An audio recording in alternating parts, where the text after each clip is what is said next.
Hello, നമ്മൾ ഇന്ന് പറയാൻ പോകുന്നത് മാത്സിലെ ബാക്കി ഭാഗങ്ങളാണ്. ഓക്കെ, അപ്പൊ നമ്മൾ കഴിഞ്ഞ ക്ലാസ്സിൽ കാര്യങ്ങളൊക്കെ പറഞ്ഞിരുന്നു, അതായത് അതിൻ്റെ നിയമങ്ങളും കാര്യങ്ങളും പറഞ്ഞിരുന്നു. അപ്പോൾ ഈ ചാപ്റ്ററിൽ നമ്മൾ നോക്കാൻ പോകുന്നത് എന്താണ്, അപ്പൊ നമ്മൾ എക്സ്പോണന്റിനെ കുറിച്ചിട്ടാണ് ഇതുവരെ പറഞ്ഞിരുന്നത്, ഘാതം അല്ലെ. എന്താണ് ഇനി റാഡിക്കൽ എന്നതിനെ കുറിച്ചാണ് നമ്മൾ പറയാൻ പോകുന്നത്. റാഡിക്കൽ എന്താണ് എന്നുള്ളതാണ്, അല്ലെങ്കിൽ എന്താ ഈ റൂട്ടുകൾ എന്താണ്, അങ്ങനത്തെ കാര്യങ്ങളൊക്കെയാണ് നമ്മൾ ഈ പാഠത്തിൽ പഠിക്കാൻ പോകുന്നത്. എന്താണ് a⁻p/q, അതായത് ഒരു സംഖ്യയുടെ ഘാതമായിട്ട് ഒരു ഭിന്നസംഖ്യ വരികയാണെങ്കിൽ, അപ്പൊ ഇതുവരെയൊക്കെ നമ്മൾ നെഗറ്റീവ് സംഖ്യയോ അല്ലെങ്കിൽ പോസിറ്റീവ് സംഖ്യയോ അല്ലേ പറഞ്ഞത്. ഇനി ഒരു ഭിന്നസംഖ്യയാണ് വരുന്നതെങ്കിൽ എന്താണ് അതിന്റെ അർത്ഥം, what is the meaning? Okay, for all integral values of m and n, a⁻m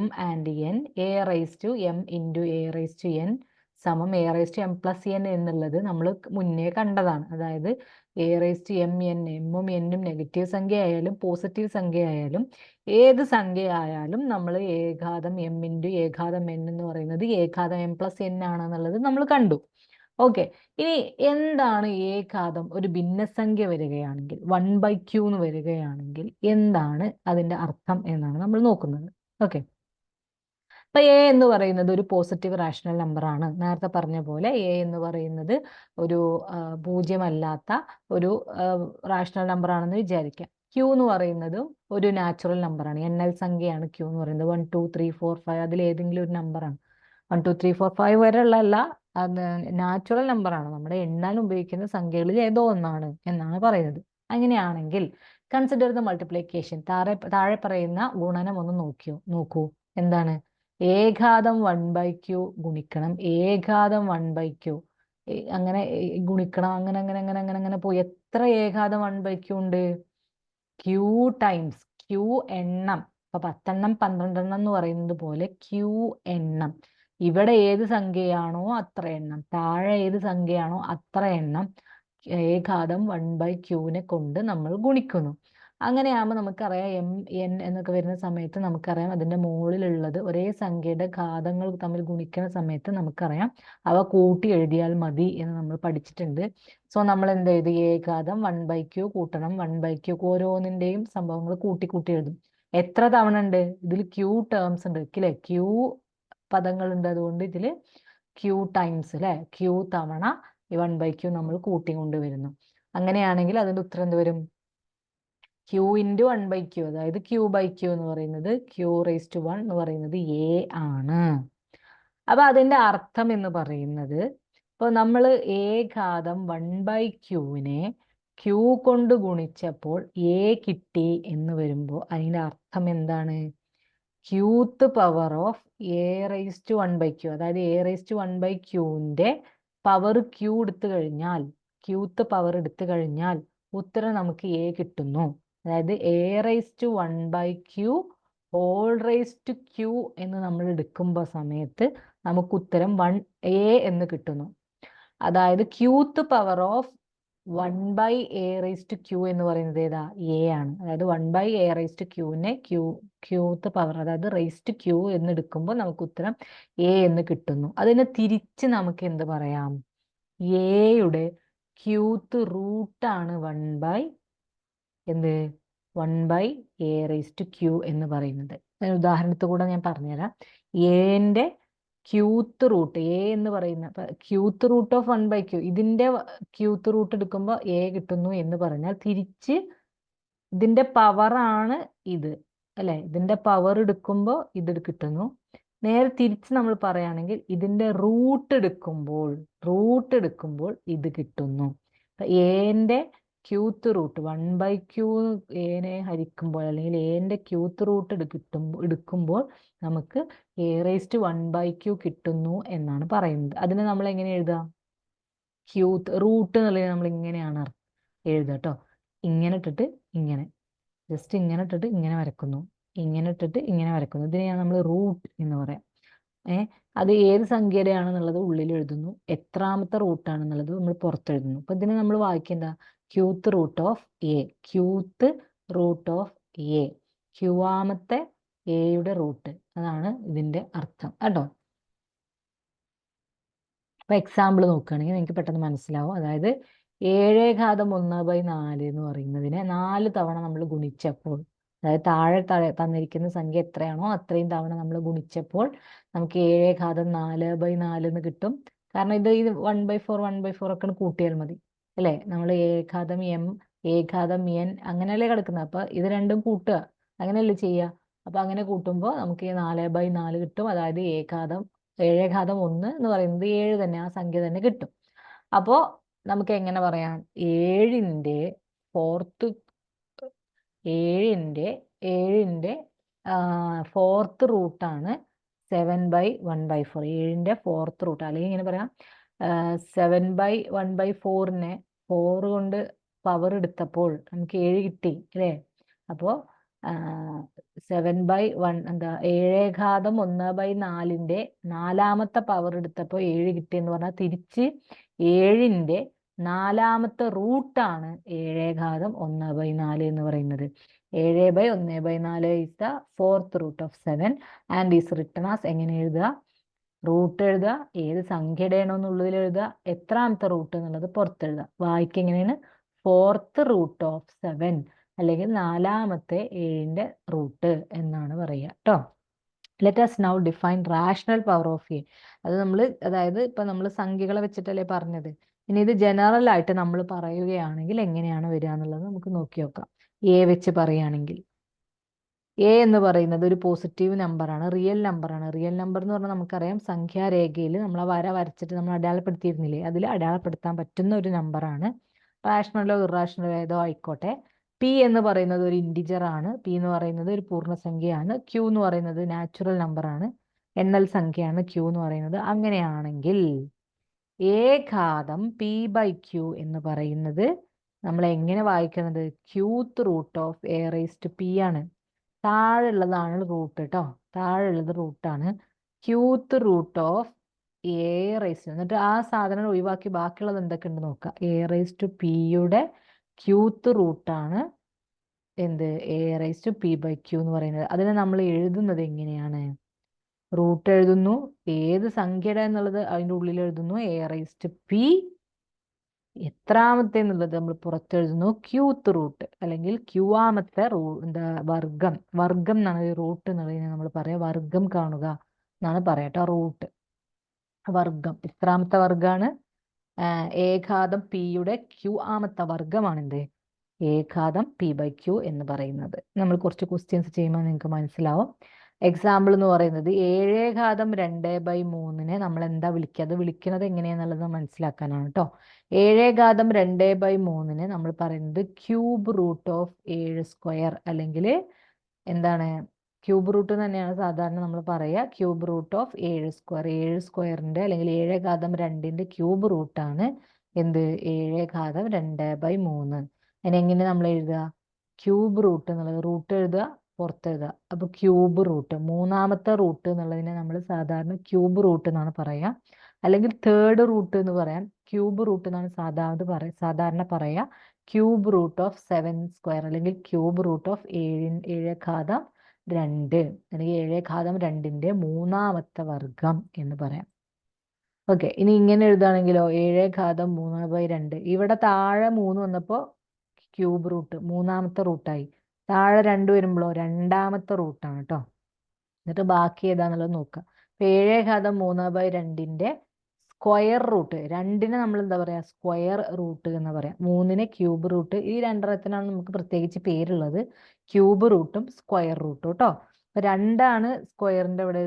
സാധാരണ സ്ക്വയർ റൂട്ട് എന്ന് പറയുമ്പോൾ നമ്മൾ എഴുതാറില്ല, ഈ സ്ക്വയർ എഴുതാറില്ല, വെറും റൂട്ട് മാത്രം ഇടാറാണ് ചെയ്യാറ്. അപ്പൊ നിങ്ങൾ ഇനി ക്വസ്റ്റ്യൻ പേപ്പറിലൊക്കെ കാണുകയാണെങ്കിൽ വെറും റൂട്ട് മാത്രം കാണുകയാണെങ്കിൽ അത് സ്ക്വയർ റൂട്ട് ആണെന്നുള്ളത് മനസ്സിലാക്കുക കേട്ടോ.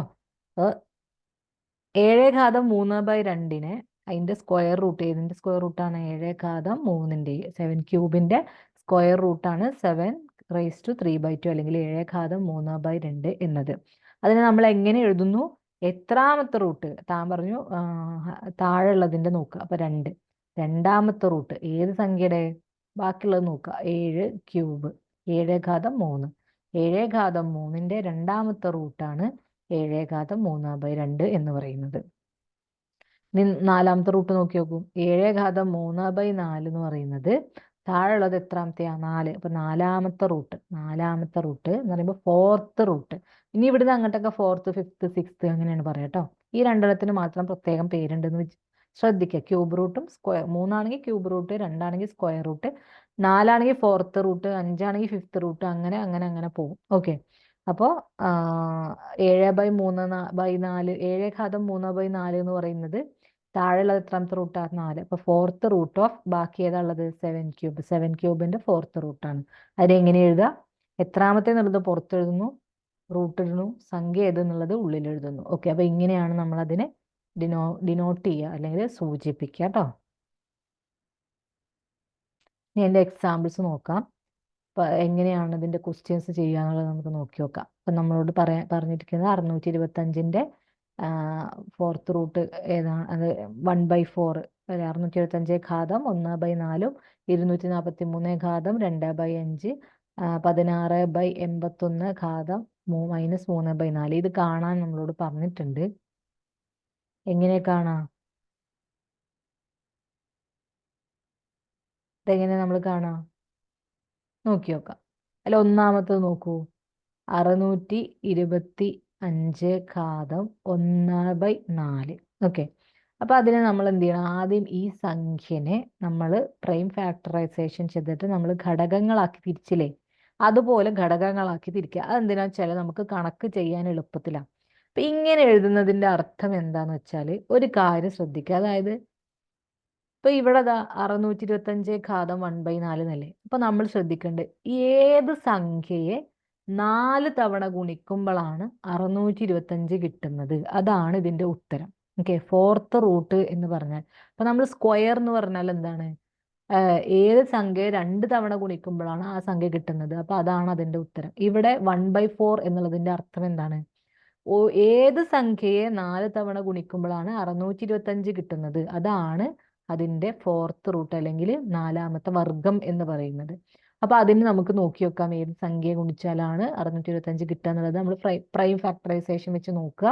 അപ്പൊ 625 എന്ന് പറയുമ്പോൾ അവസാനം 5 ആയതുകൊണ്ട് നമുക്ക് 5നെ കൊണ്ട് ഹരിക്കാം. 5നെ കൊണ്ട് ഹരിക്കുമ്പോൾ നമുക്ക് 125 എന്ന് കിട്ടുന്നു. വീണ്ടും നമുക്ക് 5നെ കൊണ്ട് ഹരിക്കാം. അപ്പൊ 25 എന്ന് കിട്ടുന്നു. വീണ്ടും നമുക്ക് 5നെ കൊണ്ട് ഹരിക്കാം. അപ്പൊ 5 എന്ന് കിട്ടുന്നു. ഇതിനെ ഇനി ഹരിക്കാൻ വേറെ സംഖ്യകൾ കുറക്കാൻ പറ്റില്ല, വേറെ പ്രൈം ഇതിൽ പോവില്ല. അപ്പൊ നമുക്ക് 4 5 കിട്ടും അല്ലെ. അപ്പൊ 625 എന്ന് കിട്ടുന്നത് 5നെ 4 തവണ ഗുണിക്കുമ്പോഴാണ് 625 കിട്ടുന്നത്. അപ്പൊ ഉത്തരം എന്താണ്? 5ആണ്. ഇനി അത് കണക്കിൽ തെളിയിച്ചതാണിത്. എങ്ങനെ? 5 ഗുണിക്കണം 625നെ നമുക്ക് എങ്ങനെ എഴുതാം? 5 ഗുണിക്കണം 5 ഗുണിക്കണം 5 ഗുണിക്കണം 5 അല്ലെ. ഞാൻ പറഞ്ഞിരുന്നു പുറത്തുള്ളതൊക്കെ ഗുണിച്ചെഴുതിയാൽ മതി. റൈസ് ടു അല്ലെങ്കിൽ പവർ 1/4 ഉണ്ട് ഇവിടെ. ഘാതം 1/4 ഉണ്ട്. അപ്പോൾ എല്ലാത്തിനും ബാധകമായതുകൊണ്ട് ഓരോന്നിനും പ്രത്യേകം പ്രത്യേകം കൊടുക്കുക. 5 ഘാതം 1/4 ഗുണിക്കണം 5 ഘാതം 1/4 ബ്രാക്കറ്റ് ഒഴിവാക്കുമ്പോൾ ഈ 1/4 എല്ലാതിനും കൊടുക്കുക കേട്ടോ. അപ്പൊ 5 ഘാതം 1/4, 5 ഘാതം 1/4 ഇങ്ങനെ വരുന്ന സമയത്ത് നമ്മൾ പറഞ്ഞിട്ടുണ്ട് ഘാതം ഉള്ളതൊക്കെ കൂട്ടുക, അടിയിലുള്ള സംഖ്യ അതേപോലെ എഴുതുക. അപ്പൊ 5 ഘാതം 1/4 കൂട്ടണം 1/4 കൂട്ടണം 1/4 കൂട്ടണം 1/4 എന്ന് വരും. അതായത് 4/4. ഓക്കെ. ഭിന്നസംഖ്യകളുടെ കൂട്ടല്. അപ്പൊ 4/4 എന്ന് വരും. ഉത്തരം 5. അതായത് സിമ്പിളി ഇത്രേ ഉള്ളൂ. 1/4 അല്ലെങ്കിൽ ഇങ്ങനെ കാണുന്ന സമയത്ത് ഇത്ര ശ്രദ്ധിക്കാം. ഏത് സംഖ്യയെ 4 തവണ ഗുണിക്കുമ്പോഴാണ് മുകളിൽ 1 വരുമ്പോ കേട്ടോ, അത് നോക്കണേ. ഏത് സംഖ്യയെ 4 തവണ ഗുണിക്കുമ്പോഴാണ് 625 കിട്ടുക, ആ സംഖ്യയാണ് അതിന്റെ ഉത്തരം. ഓക്കെ. 5. ഇനി രണ്ടാമത്തെ നോക്കി നോക്കൂ. രണ്ടാമത്തെ എന്ന് പറയുമ്പോൾ 243 ഘാതം 2/5. ഇതുപോലെ തന്നെ ഏത് സംഖ്യയെ 5 തവണ ഗുണിച്ചാലാണ് 243 കിട്ടുക, താഴെയുള്ള സംഭവം നോക്കുക. അതാണ് റൂട്ട് എന്ന് പറയുന്നത്. എത്ര തവണ ഏത് സംഖ്യയെ 5 തവണ ഗുണിച്ചാലാണ് നമുക്ക് 243 കിട്ടുക എന്നുള്ളത് നോക്കാം. അപ്പൊ ഏത് സംഖ്യയാണ്? ഇതാ നമുക്ക് ഇവിടെ നോക്കാം. 243നെ 3 കൊണ്ട് ഹരിച്ചാൽ നമുക്ക് 81 കിട്ടുന്നു. 3 കൊണ്ട് ഹരിച്ചാൽ 2 ഇതിൽ പോവില്ല, കാരണം ഒറ്റ സംഖ്യയാണ്. അപ്പൊ നമ്മൾ അടുത്ത 3 കൊണ്ട് ഗുണിക്കുക. അപ്പൊ 3ആണ് പ്രൈം നമ്പർ വേറെ വരുന്നത്. പ്രൈം എന്ന് പറഞ്ഞാൽ പിരിക്കാൻ പറ്റാത്ത സംഖ്യ കേട്ടോ. അപ്പൊ 81 കിട്ടും. 81നെ 3 കൊണ്ട് ഹരിച്ചാൽ 27 കിട്ടും. വീണ്ടും 27നെ 3 കൊണ്ട് ഹരിച്ചാൽ 9 കിട്ടും. 9നെ 3 കൊണ്ട് ഹരിച്ചാൽ 3 കിട്ടും.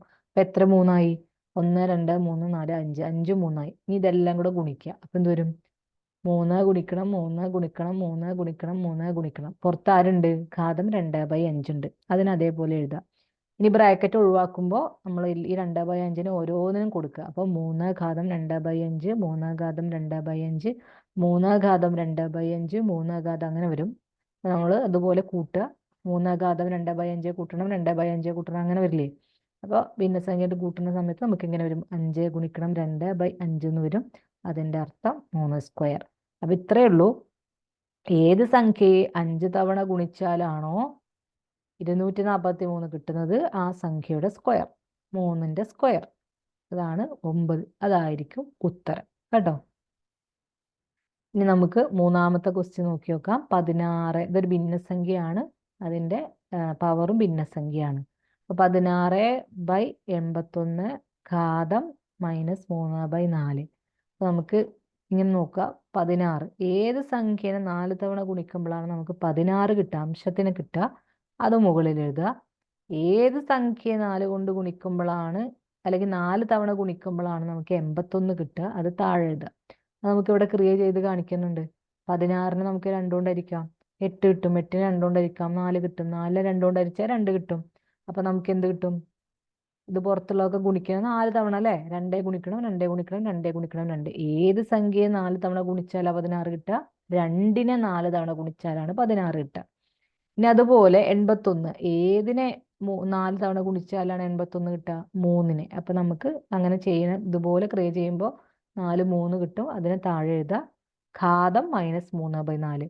ഇനി ബ്രാക്കറ്റ് ഒഴിവാക്കുമ്പോൾ മുകളിലുള്ള ഓരോ സംഖ്യക്കും താഴെയുള്ള ഓരോ സംഖ്യക്കും കൊടുക്കുന്നു. മുകളിലുള്ളതിനെ കൂട്ടി എഴുതുമ്പോൾ നമുക്ക് എങ്ങനെ കിട്ടും? -3 × 4/4 എന്ന് കിട്ടും. താഴെയുള്ളതിനെ കൂട്ടി എഴുതുമ്പോൾ -3 × 4/4 എന്ന് കിട്ടും. ഓക്കെ, ഇവിടെ 4 4 വെട്ടിപ്പോവും. അപ്പൊ 2 ഘാതം -3 കിട്ടും. ഇവിടെ 4 4 വെട്ടിപ്പോവും. 3 ഘാതം -3 കിട്ടും. 2ന് -3 ഉള്ളത് കൊണ്ട് നമുക്ക് കോമൺ ആയിട്ട് പുറത്തേക്ക് എടുക്കാം. ബ്രാക്കറ്റ് കൊടുത്തിട്ട് -3 എന്ന് എഴുതാം. ഇനി ഈ നെഗറ്റീവ് ഒഴിവാക്കാൻ നമ്മൾ പറഞ്ഞിരുന്നു സംഖ്യ തിരിച്ചിട്ടാൽ മതി എന്നുള്ളത്. അപ്പൊ 2/3 എന്നുള്ളത് 3/2 എന്നാവും. 3/2 ഘാതം 3 എന്ന് പറഞ്ഞാൽ 3 ഘാതം 3 2 ഘാതം 3 3 ഘാതം 3 എന്ന് പറയുമ്പോൾ 27 2 ഘാതം 3 എന്ന് പറയുന്നത് 8. ഇങ്ങനെയാണ് അതിന്റെ ഉത്തരം കണ്ടുപിടിക്കുക കേട്ടോ. ഇനി റാഡിക്കൽസ് അല്ലെങ്കിൽ സർദ് എന്ന് പറഞ്ഞാൽ എന്താണെന്നുള്ളത് നമുക്ക് നോക്കാം കേട്ടോ. എന്താണ് സർദ്സ് അല്ലെങ്കിൽ റാഡിക്കൽ എന്ന് പറയുന്നത്? നമ്മളെ പാഠത്തിന്റെ പേര് എക്സ്പോണൻസ് ആൻഡ് റാഡിക്കൽ ആണല്ലോ. അപ്പൊ എക്സ്പോണൻസ് നമ്മൾ പറഞ്ഞു. ഇനി അതിലെ റാഡിക്കൽ എന്ന് പറഞ്ഞുള്ളത് എന്താന്നുള്ളതാണ് നമ്മൾ നോക്കാൻ പോകുന്നത് കേട്ടോ. We have read in first lesson that number of the type √2, √3, √5 are all irrational numbers. അതായത് നമ്മൾ ഒന്നാമത്തെ പാഠത്തിൽ പറഞ്ഞിരുന്നു. നമ്മൾ എന്താ സംഖ്യാരേഖയിൽ √2 അടയാളപ്പെടുത്തിയിരുന്നു അല്ലേ? അങ്ങനെ എന്താ ആദ്യം 1 1 ത്രികോണൊക്കെ വരച്ച് ഇങ്ങനെയൊക്കെ നമ്മൾ അടയാളപ്പെടുത്തിയില്ലേ? അപ്പൊ √2 √3 √5 ഒക്കെ എന്താണ്? ഇറാഷണൽ നമ്പറുകളാണ്. ഭിന്നസംഖ്യയായിട്ട് എഴുതാൻ പറ്റാത്ത രൂപത്തിലുള്ള സംഖ്യകളാണ് നമ്മൾ പറഞ്ഞിരുന്നു. അപ്പൊ നമ്മൾ irrational numbers particular type called radicals or surd. അതായത് ഈ ഇറാഷണൽ നമ്പറിലെ ചില സംഭവങ്ങളെ നമ്മൾ സർഡുകൾ അല്ലെങ്കിൽ റാഡിക്കൽസ് എന്ന് പറയും. ഏതൊക്കെയാണ് അത് എന്നുള്ളതാണ് നമ്മൾ നോക്കുന്നത്. അതിന്റെ ഒരു എന്താ പറയുക ഡെഫിനിഷനാണ്. സർഡ് എന്താന്നുള്ളതിന്റെ ഡെഫിനിഷനാണ് ഈ കൊടുത്തിട്ടുള്ളത്. റാഡിക്കൽ എന്താന്നുള്ളതിന്റെ ഡെഫിനിഷനാണ് കൊടുത്തിട്ടുള്ളത്. Surd is defined as a positive irrational number. അതായത് സർഡ് എന്ന് പറയുന്നത് ഒരു പോസിറ്റീവ് ഇറാഷണൽ നമ്പറാണ്. അതിനെ എങ്ങനെ നമ്മൾ എഴുതുക? nth root of X. അതായത് ഇപ്പം നമ്മൾ പറഞ്ഞില്ലേ ഏതൊരു സംഖ്യയുടെ എത്രാമത്തെ റൂട്ട്, അങ്ങനെ നമ്മൾ എഴുതുന്ന സമയത്ത് it is not possible to find the exact nth root. നമുക്ക് കണ്ടുപിടിക്കും. അപ്പോൾ നമ്മൾ നേരത്തെ പറഞ്ഞ ഈ ഇതിലൊക്കെ നമ്മൾ എന്ത് ചെയ്തിട്ടുണ്ട്? കറക്റ്റായിട്ട് ഉത്തരം അല്ലേ? ഇപ്പം എത്ര റൂട്ട് പറഞ്ഞാലും നമുക്ക് ഉത്തരം കൃത്യമായിട്ട് കിട്ടിയിരുന്നു.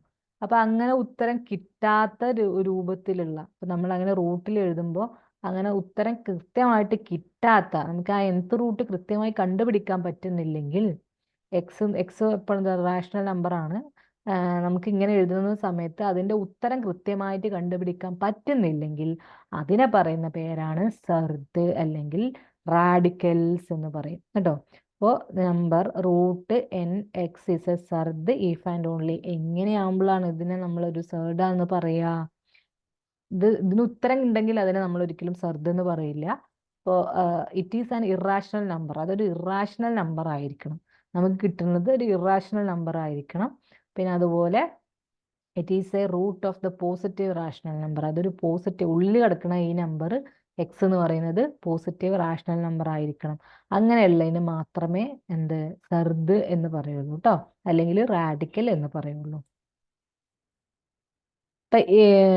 Root nth root of X അല്ലേ, അതായത് എക്സ് എന്ന് പറയുന്ന സംഖ്യയുടെ എന്നാമത്തെ റൂട്ട് നമ്മൾ എടുക്കുകയാണ്, എന്നാമത്തെ വർഗ്ഗം നമ്മൾ എടുക്കുകയാണെങ്കിൽ അതിൻ്റെ സം ടെർമിനോളജി, നമുക്ക് കുറച്ച് വേർഡ്സ് നമ്മൾ പഠിക്കുന്നുണ്ട്. ഏതൊക്കെയാണ് കുറച്ച് വേർഡ്സ് നമ്മൾ ഇതിൽ നോക്കുന്നുണ്ട്. ഏതൊക്കെയാണ് വേർഡ്സ് ഏതൊക്കെയാണ്? അതായത് ഈ റൂട്ട് എന്ന് പറയുന്ന ഈ സാധനം ഉണ്ടല്ലോ, ഈ ഒരു ചിഹ്നം, അതിനെ നമ്മൾ വിളിക്കുന്ന പേരാണ് റാഡിക്കൽ സൈൻ അല്ലെങ്കിൽ റൂട്ട് എന്ന് പറയും കേട്ടോ. റാഡിക്കൽ സൈൻ എന്നാണ് ഈ സാധനത്തിനെ വിളിക്കുക. അപ്പം നമ്മളോട് ക്വസ്റ്റ്യനിൽ റാഡിക്കൽ സൈൻ എഴുതുക എന്നൊക്കെ റാഡിക്കൽ സൈൻ ഏതാന്നൊക്കെ ചോദിച്ചാൽ എന്താണ് നമ്മൾ കൃത്യമായിട്ട് പറഞ്ഞു കൊടുക്കണം. ഈ ഒരു സാധനത്തിന്റെ പേരാണ് റാഡിക്കൽ സൈൻ. ഇനി അതിലെ നമ്മൾ ഈ റൂട്ടിന്റെ പുറത്ത് എഴുതുന്ന എത്രാമത്തെ എന്നുള്ള നമ്പർ ഉണ്ടല്ലോ, അതിന് പേരാണ് ഓർഡർ. എന്താണ് ഓർഡർ? നമ്മളോട് ഇങ്ങനെ ഒരു സംഖ്യ തന്നിട്ട് ഇതിന്റെ ഓർഡർ എത്ര എന്നൊക്കെ ചോദിക്കും. അപ്പോൾ ശരിക്കും മനസ്സിലാക്കുക, ഈ റൂട്ടിന്റെ പുറത്ത് എഴുതുന്ന ഈ സാധനത്തിനെയാണ് നമ്മൾ എന്ത് പറയാ, ഓർഡർ ഓഫ് ദ തേർഡ് എന്ന് പറയുന്നത് കേട്ടോ. ഇനി ഈ എക്സിനെ ഉള്ളിൽ കിടക്കുന്ന സംഖ്യനെ നമ്മൾ എന്താ വായിക്കുക, റാഡിക്കൻഡ്. എന്താ പറയാ, ഇത് റാഡിക്കലാണ്, ഇതിന്റെ പേര് റാഡിക്കൻഡ് എന്നാണ് പറയാ കേട്ടോ. ഇനി നമ്മൾ ശ്രദ്ധിക്കേണ്ട കുറച്ച് കാര്യങ്ങളുണ്ട്. When order of the third is not mentioned, അതായത് ഇപ്പൊ സാധാരണ നമ്മൾ റൂട്ട് ഇടുമ്പോൾ നമ്മൾ ഈ പുറത്ത് ഇങ്ങനെ ഒരു സംഖ്യ ഇടാറുണ്ട് അല്ലേ, നേരത്തെ ഞാൻ പറഞ്ഞു. നമ്മൾ വെറും റൂട്ട് മാത്രം ഇങ്ങനെ റൂട്ട് 7 അങ്ങനെ മാത്രമേ ഉള്ളൂ എന്ന് വിചാരിക്കുക. അങ്ങനെയാണെങ്കിൽ അത് എന്താണ് അർത്ഥമാക്കുന്നത്, സ്ക്വയർ റൂട്ടാണ് കേട്ടോ അർത്ഥമാക്കുന്നത്. ഇതിന്റെ പുറത്ത് 2 ഉണ്ടാവും. അത് സാധാരണ 2 ആണെങ്കിൽ നമ്മൾ അങ്ങനെ എഴുതാറില്ല, വെറുതെ റൂട്ട് 7 അല്ലെങ്കിൽ റൂട്ട് 6 അങ്ങനെ എഴുതി പോവാറാണ് പതിവ്. അപ്പൊ ഇങ്ങനെ വെറും റൂട്ട് മാത്രം കാണുകയാണെങ്കിൽ നിങ്ങൾ എന്താ, അയ്യോ ഇതില് ഇപ്പൊ ഇത് കാണാം എന്ന് പറയുന്ന സാധനം, അല്ലെങ്കിൽ ഇവിടെ ഒരു സംഖ്യ കാണാനല്ലോ, ഇതിപ്പോ എത്രാമത്തെ റൂട്ടാന്ന് വിചാരിക്കരുത്. അത് രണ്ടാമത്തെ റൂട്ടാണ്. സംഖ്യകളൊന്നും തന്നിട്ടില്ലെങ്കിൽ അത് രണ്ടാമത്തെ റൂട്ടാണ്. 3 മുതലുള്ള എല്ലാ സംഭവത്തിനും സംഖ്യ റൂട്ട് തരും കേട്ടോ, ഇവിടെ നമ്പർ തരും. ക്യൂബ് റൂട്ടും 4th റൂട്ടും 5th റൂട്ട് എന്നൊക്കെ പറയുമ്പോൾ ഇവിടെ നമ്പർ എഴുതും. ഒരു നമ്പറും ഇല്ലെങ്കിൽ അത് സ്ക്വയർ റൂട്ടാണ്. ഓക്കെ, അപ്പോൾ ഇങ്ങനെയാണ് അതിന്റെ അർത്ഥം. അതിന്റെ പവർ അല്ലെങ്കിൽ ഓർഡർ എന്ന് പറയുന്നത് 2 ആണ്. ഇനി നമ്മൾ ശ്രദ്ധിക്കേണ്ട ഒരു കാര്യമാണ് cube root of 8. Cube root of 8 എന്ന് പറയുമ്പോൾ, അല്ലെങ്കിൽ 8ന്റെ 3ാമത്തെ ക്യൂബ്, അതായത് ഒരു സംഖ്യനെ 3 തവണ ഗുണിക്കുമ്പോൾ 8 കിട്ടുമോ എന്നാണ് അതിന്റെ ചോദ്യം. കിട്ടും, 2നെ 3 തവണ ഗുണിച്ചാൽ നമുക്ക് 8 കിട്ടും അല്ലേ. അപ്പോൾ 8ന്റെ 3ാമത്തെ വർഗ്ഗം എന്ന് പറയുന്നത് 2 ആണ്. അതുകൊണ്ട് ഇതിനെ നമുക്ക് എന്ത് പറയാൻ പറ്റില്ല, സർദ് എന്ന് പറയാൻ പറ്റില്ല. കാരണം ഈ ഒരു ക്രിയ ചെയ്യുമ്പോൾ നമുക്ക് ഉത്തരം കിട്ടുന്നുണ്ട് 2 എന്ന്. അതൊരു റാഷണൽ നമ്പർ ആയതുകൊണ്ട് നമുക്ക് എന്ത് ചെയ്യാൻ പറ്റില്ല, ഇതിനെ സർദ് എന്ന് ഇതിനെ വിളിക്കാൻ പറ്റില്ല. ഇങ്ങനെ ചെയ്യുന്ന സമയത്ത് ഉത്തരം കിട്ടാത്തതാണെങ്കിലാണ് അതിനെ നമ്മൾ എന്ത് പറയാ, സർദ് അല്ലെങ്കിൽ റാഡിക്കൽ എന്ന് പറയാം കേട്ടോ. അപ്പോൾ ഇനി ഇങ്ങനെ രൂപത്തിൽ വരികയാണെങ്കിൽ ഇതിനെ നമ്മൾ സർദ് എന്ന് വിളിക്കുമോ? ഇല്ല. കാരണം എന്താ വെച്ചാൽ അതിന്റെ ഉള്ളിൽ വേറൊരു റൂട്ട് വരുന്നുണ്ട്. അപ്പൊ വെറും റൂട്ട് 2 മാത്രമാണെങ്കിൽ നമുക്ക് സർദ് എന്ന് പറയാം, അതിന് നമുക്ക് കൃത്യമായിട്ട് വില കണ്ടുപിടിക്കാൻ പറ്റില്ല. പക്ഷെ ഇതിന്റെ ഉള്ളിൽ വേറൊരു റൂട്ടും കൂടെ വരുന്നത് കൊണ്ട് അതിനെ നമുക്ക് എന്ത് ചെയ്യാൻ പറ്റില്ല, സർദ് എന്ന് വിളിക്കാൻ പറ്റില്ല. Because it is the square of root of irrational number. അതായത് ഇതിന്റെ ഉള്ളിൽ വീണ്ടും ഒരു റൂട്ട് വരുന്നത് കൊണ്ട് നമുക്ക് അതിനെ എന്ത് ചെയ്യാൻ പറ്റില്ല, സർദ് എന്ന് വിളിക്കാൻ പറ്റില്ല. അപ്പൊ ഇത്രയും കാര്യങ്ങളാണ് സർദിനെ കുറിച്ച് പറയുന്നത്. ഇതിനെക്കുറിച്ച് കുറച്ചും കൂടി ഡീറ്റെയിൽ ആയിട്ട് നമുക്ക് പഠിക്കാനുണ്ട്. അപ്പൊ നമുക്ക് അടുത്ത ക്ലാസ്സിൽ ബാക്കി നോക്കാം. Thank you. Have A nice day.